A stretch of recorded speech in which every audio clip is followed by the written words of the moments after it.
Rugby League is back. Drum roll, please. You're a true Warriors fan. I have no recollection of that hot take. We don't all have to agree. It's good to be back. It's just a really boring team. Oh, partner. Start winning some games. I think there'll be a lot of changes to the team. I've got them making the 8 for mine. Let's go.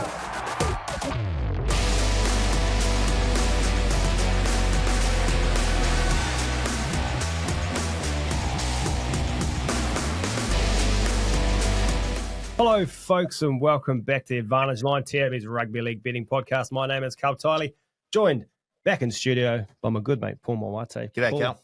how was your week? Oh, it's okay. Yeah. Pretty quiet. Yeah. Same. How was yours? Quiet? No, far from it. It was massive. I've been in Vegas for the last week, if you didn't know, and I will be very happy not to see that place for another 10 years plus. Wow. But it was awesome. Oh, okay. Except for the result. Except for the result. Yeah. We'll get to that very shortly. Welcoming in another man who might have died if he went to Vegas, I reckon. Nick Tedeschi, how are you? Well, two things. No one's got any sympathy for how you're feeling post-Vegas, Karl. Zero sympathy whatsoever. Could have died. I would have gone out on top. No doubt about that. And also, just a little bit offended that Paul always gets the great friend Paul Mawate, and I'm just sitting here. I think that's what about your great mentor, your great, the sacrificial lamb. Many titles you could give me there, Karl. So let's work a little bit on that one for next week, shall we? That's fair constructive criticism. I'll take that on board. And I'll try and do better for next week. No, Karl. No. It's exactly like what Ryan would have said on Married at First Sight Australia. But if I said that, I'd be telling a lie. I don't understand the reference you're making at all. But I do appreciate you calling Australia and not Aussie. My thing would just be lying. But we are friends, so I could just say just a friend. A mid-tier friend. Just a mid-tier friend. I'm friends with his wife. He's an acquaintance of mine. He's an acquaintance. Sometimes dinner party acquaintance. Oh, wow.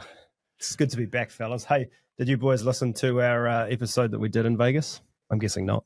No, absolutely not. I was having nothing to do with any of your Vegas content. I didn't believe you were working over there in the first place. I thought it was a complete junket and a rort. Wow. And that's why you're just an acquaintance. Yeah. We did recorded Blake and I. It was supposed to be myself, Blake, and Surly. We got Did Surly show up? He did not. That's where I get it. I'm glad to see he's the same in real life as he is on. Same in America as he is in New Zealand. We're supposed to record at 10 a.m. We wrapped up just before 11. I got a text from Surly at 11. It said, "Oh shit, I'm so sorry. I've just woken up. I set my alarm for 10 p.m. instead of 10 a.m." He's harder to catch than Malcolm Naden.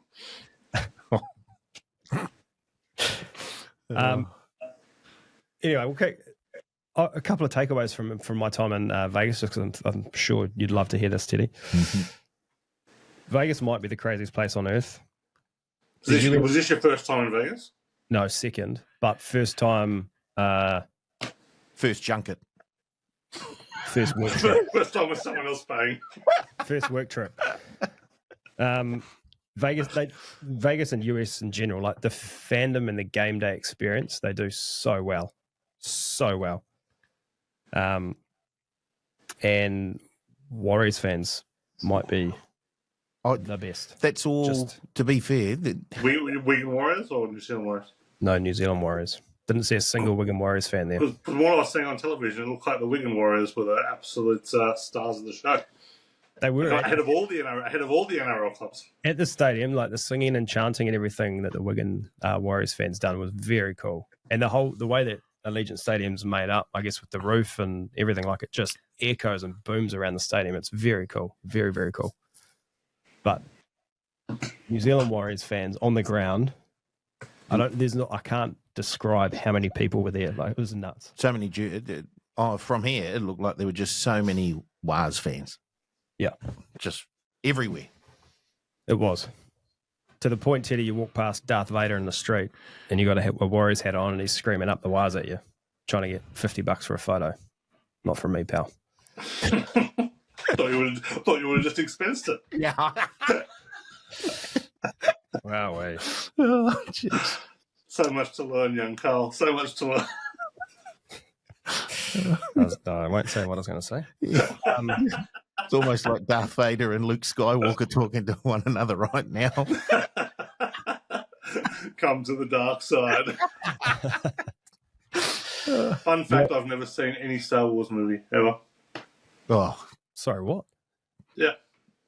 Kev, Don't really like dragons and fantasy stuff, so no Star Wars. What if I told you there's a game of rugby league halfway through the third episode. episode? Tell me when it was, and I'll fast forward. What'd you make of the rugby league fellas in Vegas? Well, outside of the result of the Wars game, I thought it was very, very good. I agree. I think I saw Peter Volandis say that 4 games is probably one too many, and I'd agree with that as well. That's loser talk, Paul. That's loser talk, Paul. Is it enough? Put a 5th game on. I had a feeling there'd be an opposite view. If they're going to do 4 games, they need to do it over 2 days. 2 days. And No. festival. No? 5-6 games at once. But here's the key to it. Lock the doors. You can't get out.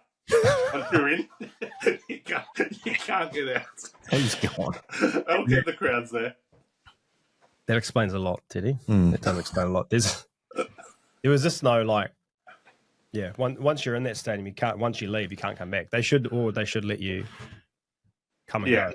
In all seriousness, like the problem was that the best game of the day there was no atmosphere for, because either everyone was too hammered and lost all their energy, or had left and gone to the pub, which was the hard part. But it's a tough situation, right, though, because the Super League game certainly added a huge element to it, a massive element, and putting the Gillaroos on show was something to behold. Like, to me, the most exciting moment of the day was the Gillaroos just going. Oh, exciting is the wrong word. The most enjoyable moment of the day was watching the Gillaroos just run absolutely right on England and put on a massive score. But if a game goes, it probably is going to be the women's game, because just from a calendar point of view, like, the Australian women are getting fully professional now, so at the elite level, so probably have a bit more ability to get ready. But the English women just aren't. They're way out of their season. It was lambs to the slaughter. Like, there's absolutely, if they take a women's game across next year, it has to be Australia and New Zealand. You cannot be putting England out there like that. I know why they did it, to bring, give the Wigan and Warrington fans something else to support. But I don't think it worked. I also didn't particularly like the order of games. I thought the 2 NRL games should have been back to back. Whether it was games 2 and 3, whether it was games 1 and 2, 3 and 4, I thought splitting up was quite odd. Yeah, I agree with that. And like, everyone was charging from kind of 10 a.m. So like, by what time did the game start in Vegas? Wigan was 1 p.m. kickoff. Yeah, that's a long day if you hit your first schooner up at 9 or 10 in the morning, which I imagine everyone who travelled over did. Yeah. Oh yeah. So it was long day. It was hot early doors in the sun before getting into the stadium, and then it's Saturday night in Vegas. Like, I'll be honest, if you're outside in Vegas, you have done it wrong. We've been through this before, Karl. You can walk from casino to casino. There's no need to go outside at all. You're unbelievable. Speaking of the Gillaroos game, we got through day after the game. Someone hit $10 on a 9-leg same game. All I've seen is crazy same game multis that lob from this Gillaroos game. $10 into $12,347.07. Unbelievable stuff. What do they have? Isabel Kelly to score 2 or more. Tiana Penatini anytime. Tamika Upton 2 or more. Julia Robinson 2 or more. Just Surges. Is Shannon Marto in there? Sorry? Shannon Marto? No? No. How do you say this name? Jakia Whitfield? Jakia Whitfield. Well, I'll give you my bad beat of the weekend. Well, I had a very similar result coming. Like, I'd multied all of them to score a try, all that stuff, which was a nice result. Had Upton 3, Julia Robinson 3, Whitfield 2 at like any old price. And Whitfield only scored 1. They just wouldn't pass the ball and got done for a double movement, which was absolutely a double movement. And I appreciate their efforts, but bloody hell, Jakai, just go looking for the ball. Yeah. Anyway, I saw a few of those, like you say, saw a few of those big multis come through. If you couldn't hit a multi on that game with try scorers, Give it away. Gambling's not for you. All right, anything else from Vegas you want to touch on before we move on to this week? We're talking pre-games, or are we on to the games? Sorry? Are we on to the games, or are we just talking off the field? Yeah, you got a couple of minutes. Whatever you want. Well, we usually spend half an hour on the wires, so I'm just wondering why we're not spending half an hour on the wires right now. Pick something from the game. We're going forward. I'll pick something from the game. Why the hell is Luke Metcalf playing halfback and not 5'8" instead of Tamara Martin? That was ridiculous. And Webster got the benefit of the doubt for his first year. His second year was a bit dicey. He is now in the red for where he should be at. And that was an appalling decision. And next Tuesday, if you're a Warriors fan and number 7 isn't Tamara Martin, you better be calling for someone's head, because that was ridiculous. And despite the scoreline, the Warriors were in that game. The Warriors just had zero organisation. And this is no knock on Metcalf. I love Luke Metcalf as a player. Luke Metcalf, as that running 5'8", created a different element last year.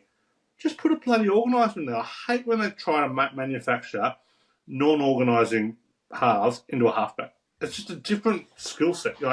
You're not running out there and naming, Mitch Barnett at halfbacks. Why are you naming Luke Metcalf halfback? To me, that was egregious. Yep, I tend to agree, which is quite sickening, to be honest. No, I agree with Teddy. No. Also, what's the go? Like, what is this Warriors tactic of just like trying not to get Roger Tuivasa to check the ball? It's just like no one will pass Roger the ball. Like, I know he played rugby. You've got every right to hold that against him. Like, I'm all for that from a moral perspective. But like, he's a pretty good player who can make plenty of meters. Maybe passing the ball occasionally. Like, enough capable. No one wants to see you dummy. Passing the ball. Yeah. And based on how Chance played at fullback, maybe put him at fullback. The Roger stuff, I presume you're referring to the first 2 or 3 raids. I'm referring to everything. He just never gets the ball.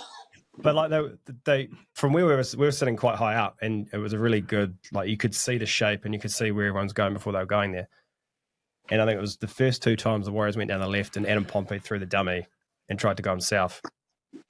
And I said to the guys with me, I was like, next time they go that way, they're going to throw the pass to Roger, because that's what we're setting up for. And obviously the Raiders read it, intercept, try. Like, it was pretty, I don't even know what the word is. Sorry, I'm still not with it. Disheartening. No, but it was... it was obvious. Thanks. Thank you. I just don't understand some of the stuff. Like, for me, like, I understand Chance maybe he doesn't have a position.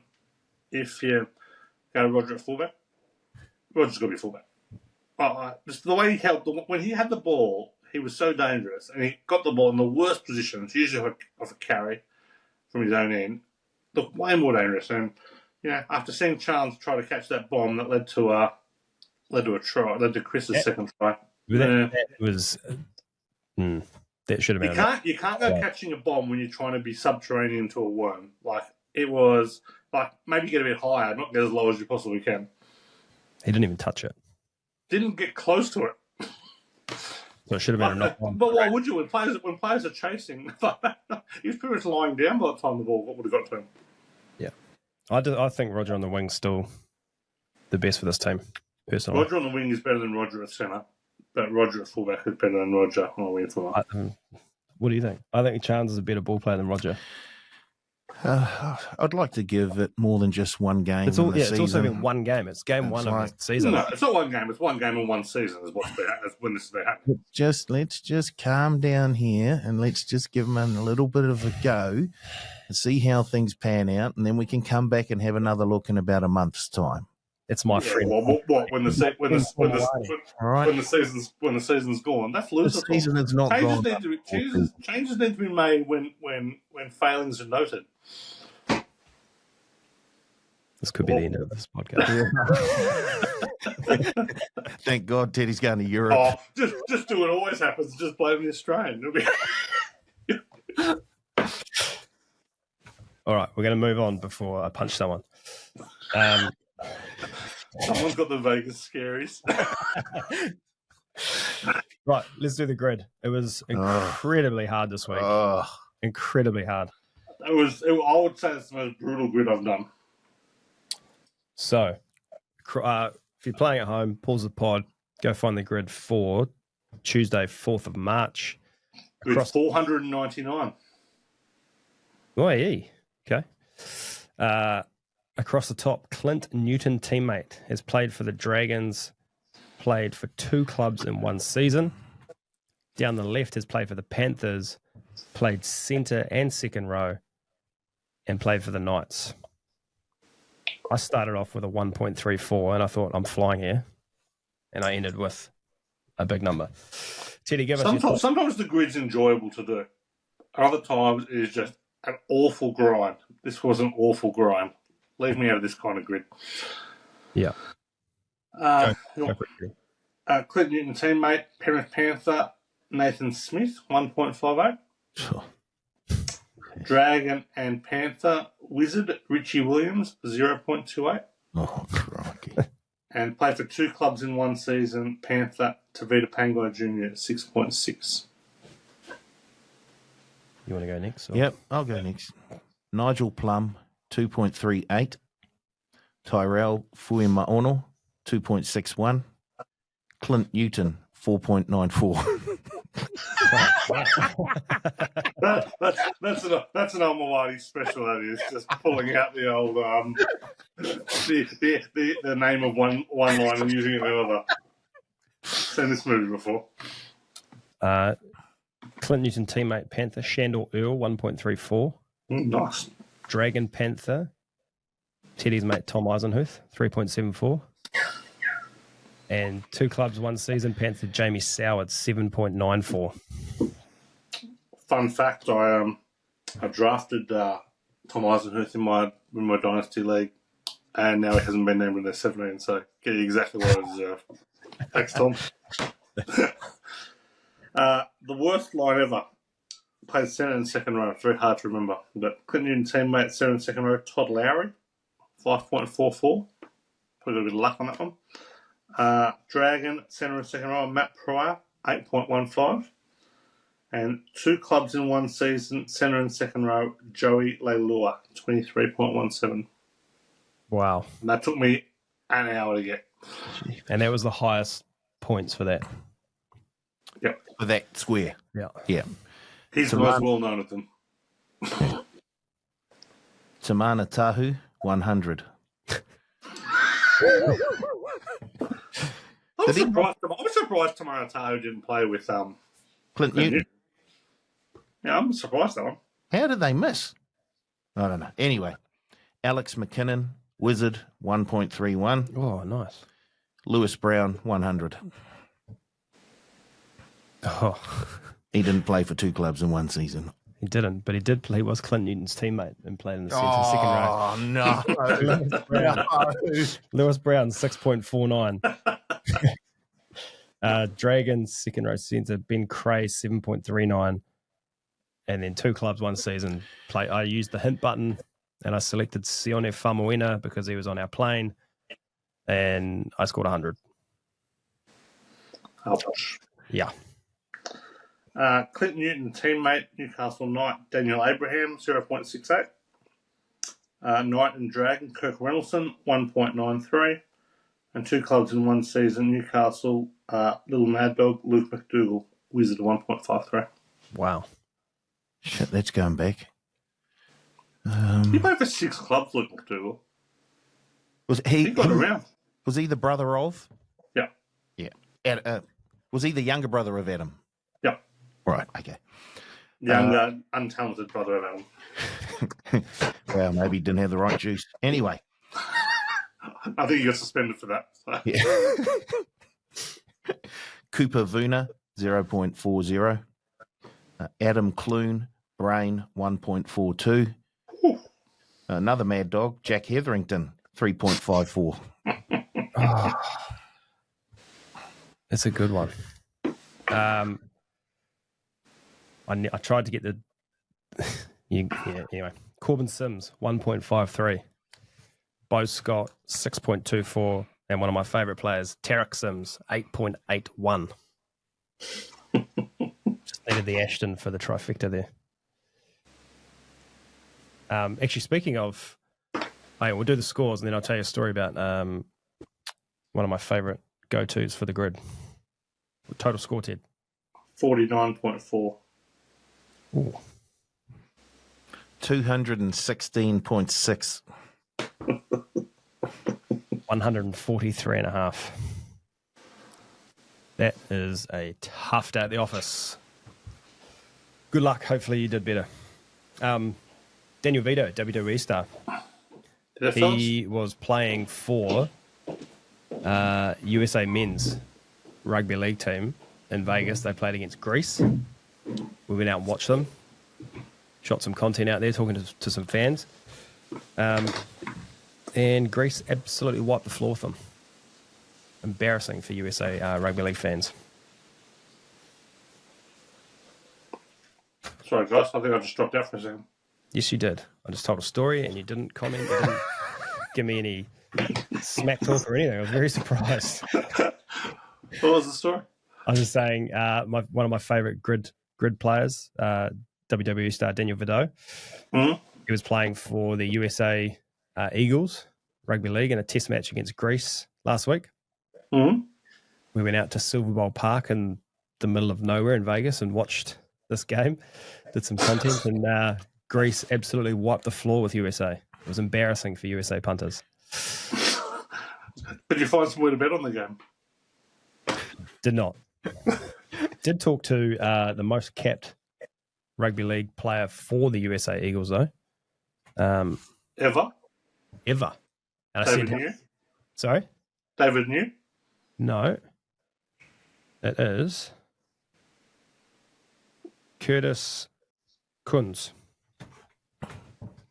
Just say that name again. I'm going to be very careful here. Curtis Kunz or Curtis Kunz? With a Z. Oh, low-hanging fruit for Teddy. Fun fact. He used to, Sorry, I didn't quite hear you, Clem Fandango. Fun fact, he used to play and be coached by Andrew Webster, and he's since sent me like 45 photos of him and Webby together. I think he thought we were like genuine media, and so he's sending all these photos as Genuine. Genuine media. just because I got a microphone in my hand, pal. From what I saw in Vegas, genuine media made up about 15%. Wagering organisation, junket riders made up about the other 85%. All right. Could you get on? Did the sports books over there have odds on the WARs and that? Not many. They just had head-to-head total points and point start lines. Yeah. All right. Moving on quickly. I did a Who Am I? I've been teasing this for a few weeks for you guys. I did it with Blake while we were in Vegas. Yeah. I want to see how quickly you guys can get this. So just feel free to guess whenever you... I'll go one by one. I debuted in 2005 as an 18-year-old. I started my career on the wing. I have won 3 premierships.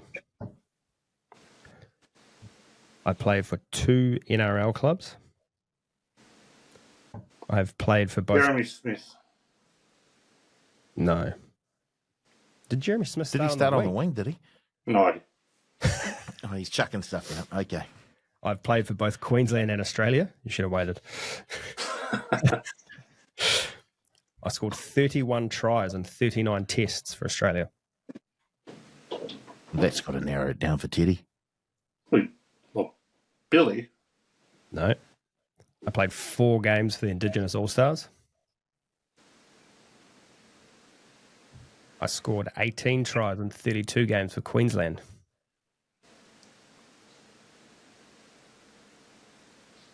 This is remarkable that Teddy hasn't got this yet. This is where Blake got it, and we'll probably give it away.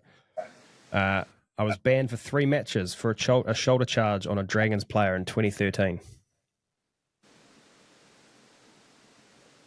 And could argue got the shoulder charge banned forever. No, I retired from the NRL in 2019 and then went to Super League in 2020. And last one, I was inducted into the NRL Hall of Fame in 2024. They started on a wing. I can't get over that. Started on a wing, so I suggest you move somewhere else. GI? GI. Well done. Wasn't that well done? Wasn't. I thought you'd get it a lot sooner than that, but more well done for me. All right, let's look at the games this week. Someone's calling me. Sorry, that's unprofessional. Someone from Vegas. I'll leave it at that.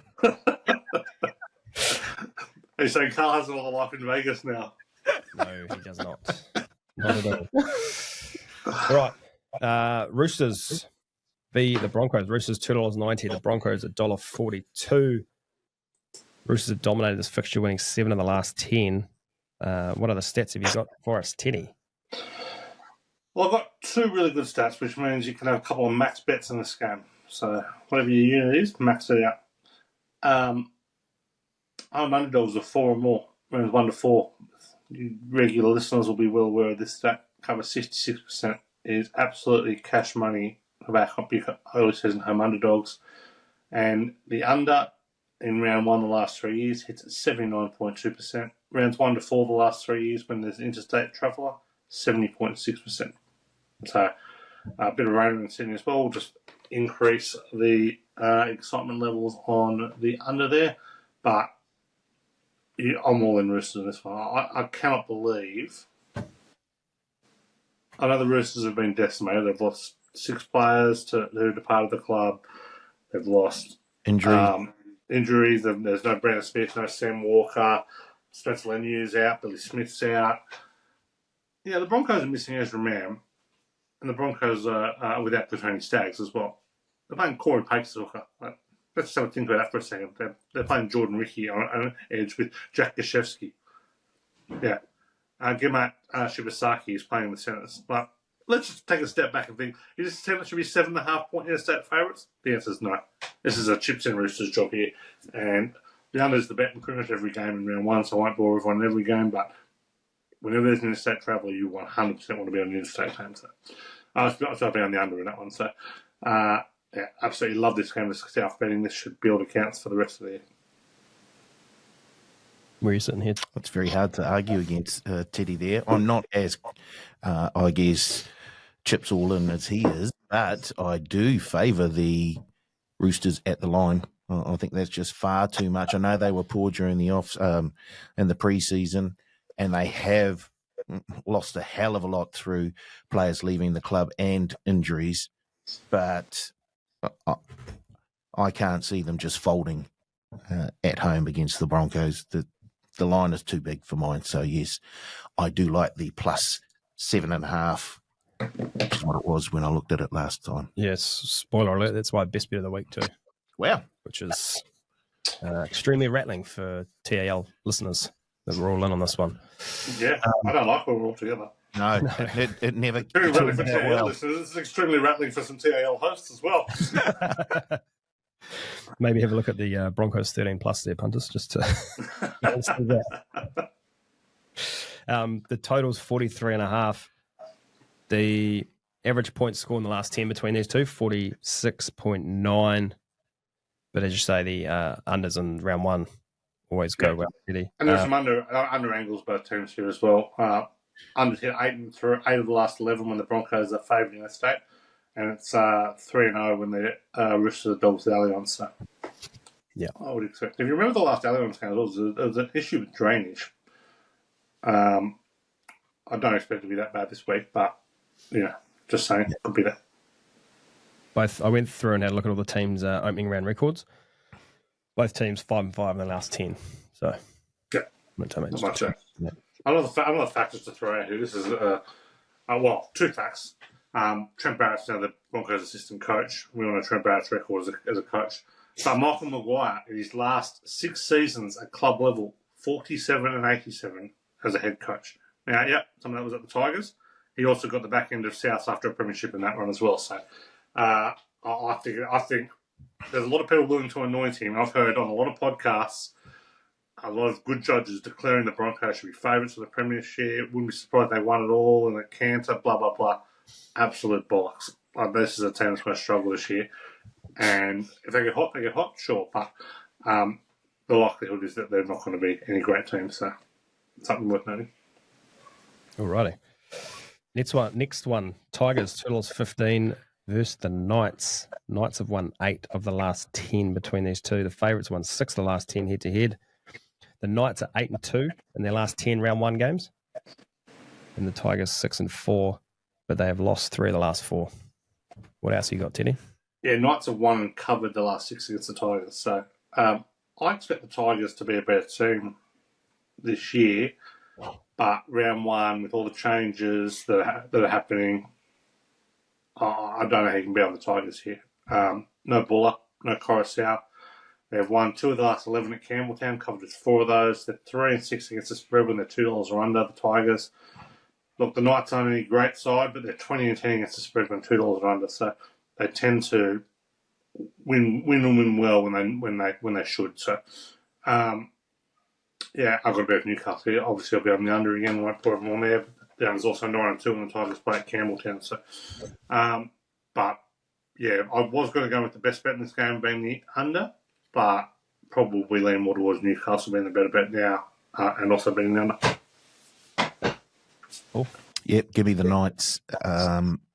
Look, Coruscant is the big out for the Tigers for me. He really, really did do a lot of work around that ruck area last season. Now that they've got a few more big guns out wide and through the team, I expect a big improvement from them. I think you said the Knights' record against them recently was something crazy.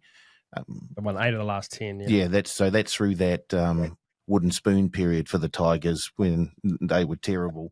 But I do think as long as that halves pairing of, was it Fletcher Sharp and Jack Cogger, if they can just guide that, because they've got a very, very good backline out wide. Ponga looks like he's the best he's ever been to start a season in a long, long time. So I'm going the Knights' way.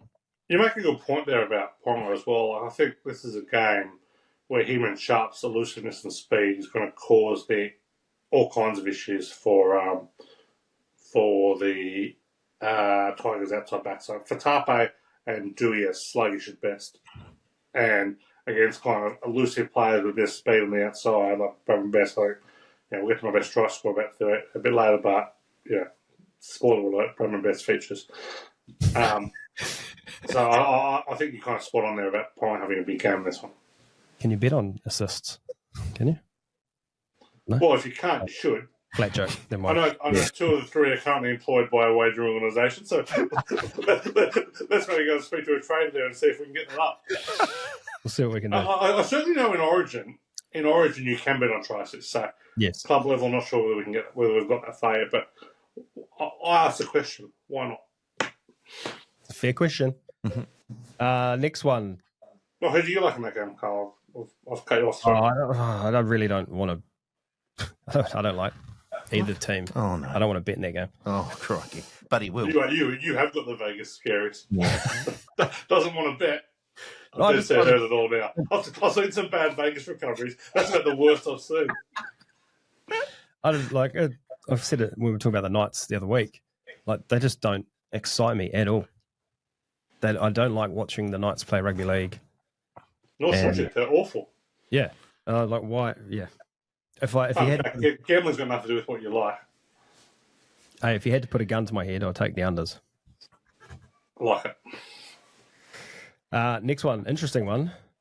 Dolphins $1.67, Bunnies $2.15. This game has been moved from Queensland to Sydney Combank. because of the weather and cyclone that's on its way to Queensland. So love to hear how this change affects anything. Ted, you were talking about interstate travellers. What happens if we switch it around? Well, everyone every state I have with this game that move. So TBC, I know that we've barely got any betting on the game up at the moment. I was very keen on South here. I was really keen on South travelling because round one dogs are 4 or more cover at 64%, but the lines are like 2.5 now. Is that correct? 2.5 and total points 43.5. Yeah, it was. It's going to be raining Sydney on the weekend, so I'm betting the under here at early on. It's out of safety, 79.2%. The interstate traveller holds the same at 70.6%. Less bullish on Souths now. I certainly think the Dolphins are going to be a much better team. The Dolphins have a very poor record as favourite. They're 5-9 against first favourite. Another reason I was keen to be against them was they have a very poor record at Suncorp. That's obviously moved now. So neither of those teams play at Combank very often. So the travel scenario, I'm still probably leaning towards South. Bennett does have a good record against his old clubs. So I'm going to probably end up on South, but the under will be the best bet on that one. How ironic is it that Wayne gets to meet his former club first round of the NRL? Ironic. I think you've been very well constructed by the NRL. I don't think it was a coincidence. I like the Dolphins. I think they're going to get away to a quick start. I really do like the way that their team is being put together. Usually when Wayne Bennett leaves a club, you sort of, I would back against them, but I like what they've done here. The fact that they've got Tom Gilbert to start the season. He missed the whole of last season, so he's a big in that forward pack for mine. I think Katoa, after a season under his belt, will be a little bit better for that. So I'm looking for a bit of an improvement from the Dolphins this year, and I think with Latrell Mitchell not being around for the Bunnies to start the season, I just think it might be just a wee bit of a hard one here in a close fought match. They've started both seasons pretty hot, and it's been the back end of the season where they've come undone. So I don't know. Yeah, depth has been an issue with the Dolphins the last few years, and kind of the rigours of getting to a full season. So yeah, look, they've got a great. They start the season very, very well. They're 6-1 against the spread, rounds 1-4 the last 3 years. Well, the last 2 seasons. So.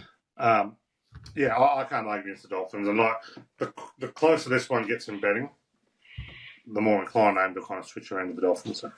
Yeah, I'm similar to the Tigers Knights. I don't have a strong view either way, but I'd probably go with the Dolphins here. Just looking at the two teams on paper. Next one, Dragons $2.35, Bulldogs $1.60. Dogs are 6-4 in the last 10 against the Dragons, and they've won 3 of the last 4. The favourite is 6-4 head to head as well. Dogs though 2-8 in their last 10 opening round 1 games. Oh, this is a max bet Dragons plus. Wow, this one, absolutely. Home underdogs are 4 or more, cover 60%. Round 1 dogs are 4 or more, cover 64%. Round 1 favourites of a poor record. The dogs without Carraz, who is, I cannot express how important he is to that Bulldogs side.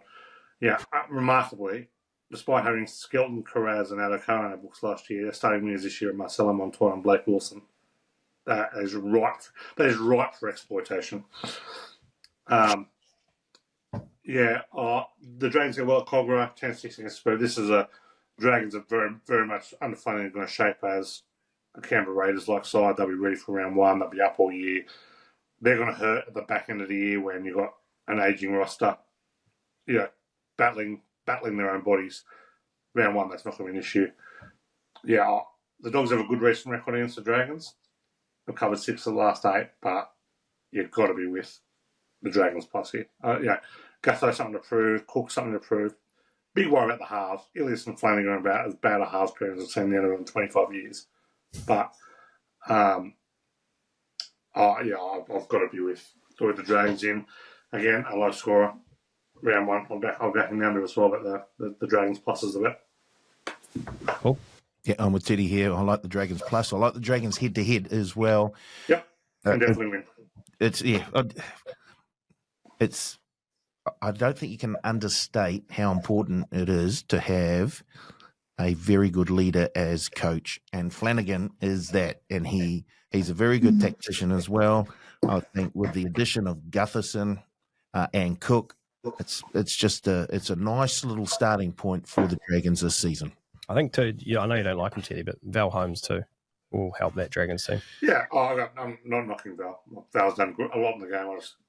I thought he struggled last year, and I think maybe the game's passing him by, but he certainly upgraded what they had last year. No doubt about that. And I think if he's going to perform and give them something, it'll be this time of year. Yeah, I'll take Dragons straight up here. I don't know, there seems something about Shane Flanagan, like you say, that Ricky Stewart, Canberra Raiders kind of just don't take any shit, get it done type stuff. But that's the kind of coach that it hurts you at the back end of the year because you've got these guys up all year and it's just impossible to start for 7-8 months of the year. Yep. But you can work it now. This is the time it's gonna come. He's not he's not a back marker trying to Michelle Payne it out to the out wide and get on home. He's giving it something from the front, and there's a bit to be said for that. And look, it worked last year.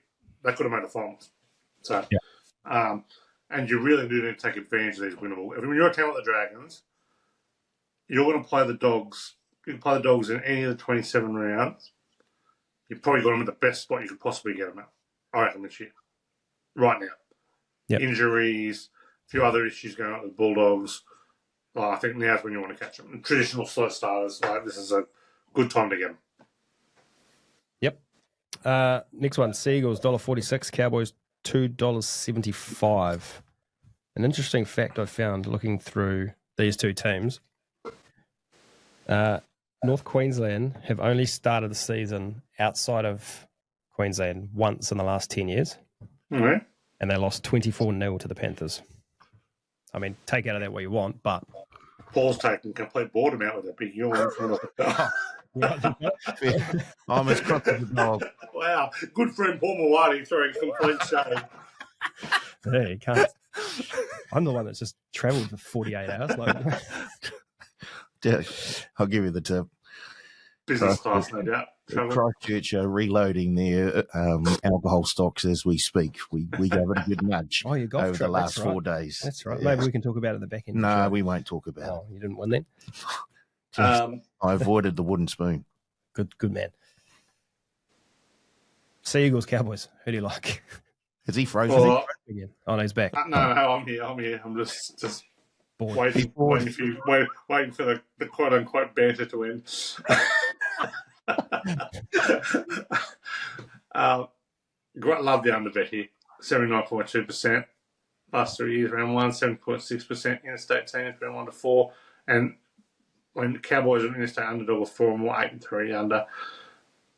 Now, I don't mind the Cowboys plus here. Very low on the Cowboys this year, very keen on Manly this year. Not a huge bet, but favourites have a poor record. But round 1 underdogs of 4 and more cover at 64%. And the Cowboys have won 5 of their last 6 at Brookvale. So, don't love it. I'll be having 3 bets in this game. The under, heavy, the Cowboys, small, and Tom Travoy to score a try is an utterly ridiculous price. That is. What's he at with Ted in New Zealand? $1.80? $1.80 is bottom of the market. Still a great bet. He's dead set $1.50 shot. So why is $1.80? Thanks for coming. Yep. Spoiler alert, that's my best try scorer. I knew you'd have that, so I changed mine.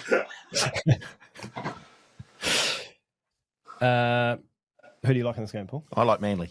Yep. Yes, I do. And I like Tommy T. And this will be my same game multi-bet. Ooh. Last game of the round, Storm $1.12, the Eels $6.50. Storm haven't lost an opening round game, maybe ever. I know they haven't lost the last 10 years. The Eels, though, they've got a pretty good opening round record. They've won 7 of their last 10. Their only loss in the last 6 years in round 1 was to the Storm in 2023, 16-12. They're 5-5 head-to-head in the last 10, and favourites are 7-3 head-to-head here. Yeah, welcome to the NRL, Jason Ross. This is my tipped premiership winner against tipped wooden spoon winner. Betting this one is 8.5 out to 16.5 on the back, and use Mitchell Moses is out. Got to be with the plus here though. Round 1, 16.5. That is a monster line. Big.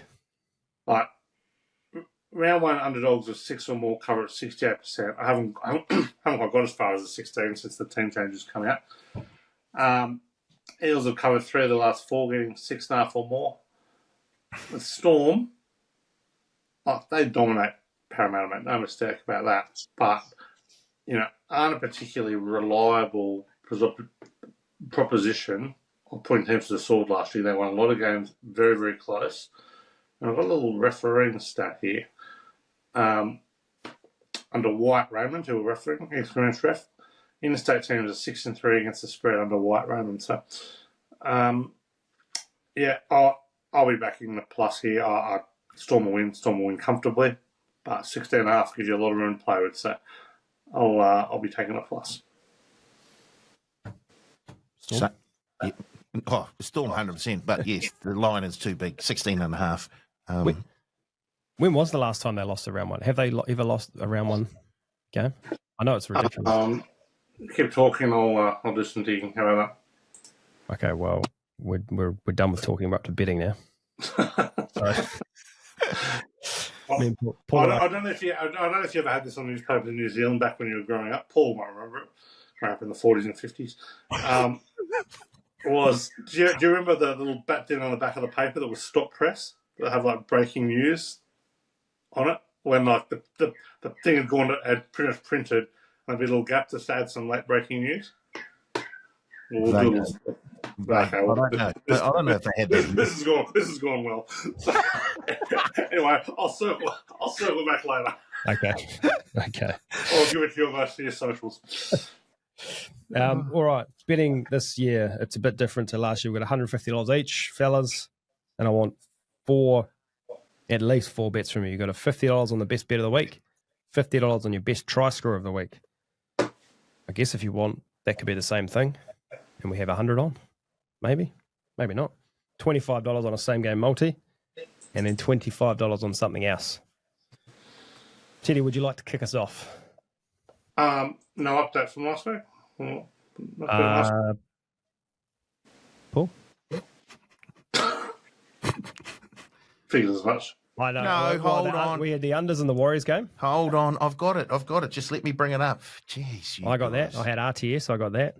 So I got 2 out of my 4. I know that. I think you did well. I think I did very poorly. Hold on. Just hold on. Just hold on. Heaven forbid. There it is. Okay. Right, here we go. Start with Karl. His best bet was under 41.5. Collect. His best try scorer, RTS. Collect. His same game multi, no good. He had the Wars minus 3.5 in his same game multi. Outside of that, it would have come in. And then he had a multi. I would have got some bonus cash back. Wars into Panthers. That's good. Tough. So Karl is 143 up for the season. Teddy, under 41.5. Collect. Hudson Young, try scorer, no good. Same game multi. Raiders head to head, under 41.5, and I think you called him Savage to score a try, and he got a couple of them for you. And then you also had another multi with both games going unders. It was no good. So Teddy is up 195 for the year. I had the Wars minus 3.5, no good. I had RTS, good. And my same game multi and my multi were no good. I'm minus $2 for the season. So standard transmission has resumed. Oh, it's not how you start a race; it's how you finish, guys. You not recall last year? Round 1 since 2008, Melbourne are 15-1, 11-5 against the spread. Wow. How many of those spreads have been 16.5? Yeah. None. Okay. Thanks for that. Stop press.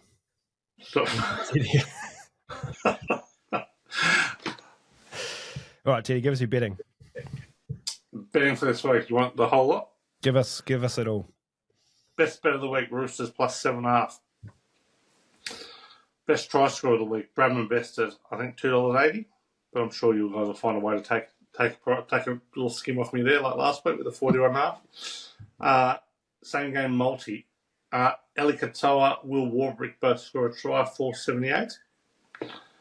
And any other bet, I'm going to have a little home underdog double, Roosters plus 7.5 into the Dragons plus 4.5 at $3.60. I must say I like them all. Good. I will go next. My best bet, also the Roosters plus 7.5. My try scorer is going to be Tommy T at $1.80. I was going to take, and you'll love this, Teddy. I was going to take Marcelo Montoya Why?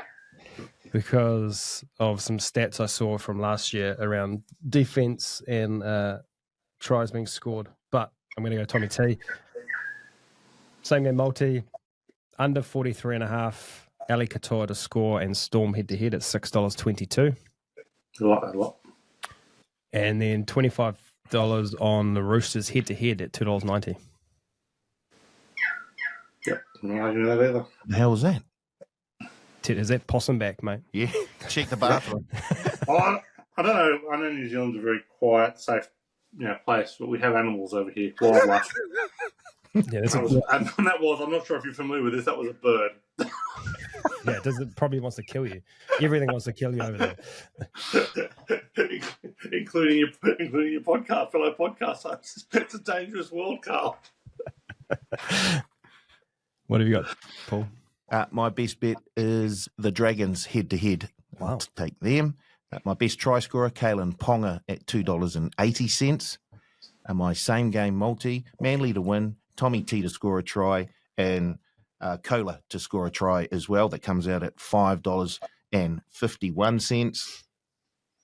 Was the last one, did it have to be a multi, the last one, or just anything? No, $25 on anything. It's Okay. preparation that gets me. Live prep. Oh, turn it up, guys. I'm going to go with... Should be turning it down. I'm going to go with a perfect round. Roosters plus the points. Knights head to head. Dolphins head to head. Dragons plus the points. Sea Eagles head to head. Storm head to head. We are halfway through round 1 and Mawadi's panicking, trailing already and panicking from the get-go. He's minus $2 for the season. And he's $2. It's like, oh my god, these guys have to be a huge lead. I'll never catch them over the course of 27 regular season rounds, 3 origins and 4 weeks of finals. Let's blow this one apart. Oh, it's good to be back, fellas. It's good to be back. It is good to be back. Just regular season footy, like Vegas was fun, but let's get into proper stuff. Let's get into Thursday night football, and let's get to a point where my wife's going to want to divorce me because I'm watching football all the time. That's the safe space for a rugby league fan. What? That's the only reason? Yeah. Hey, you leave my friend Louise alone. Yeah.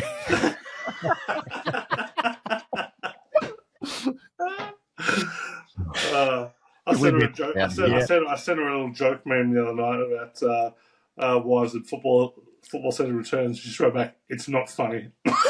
Like, well, it's March 1. So the next 7 months should be fun.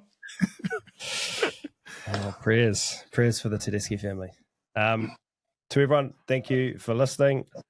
We'll be back next week to have a look at all the games and have a punt, do it all again. Cheers.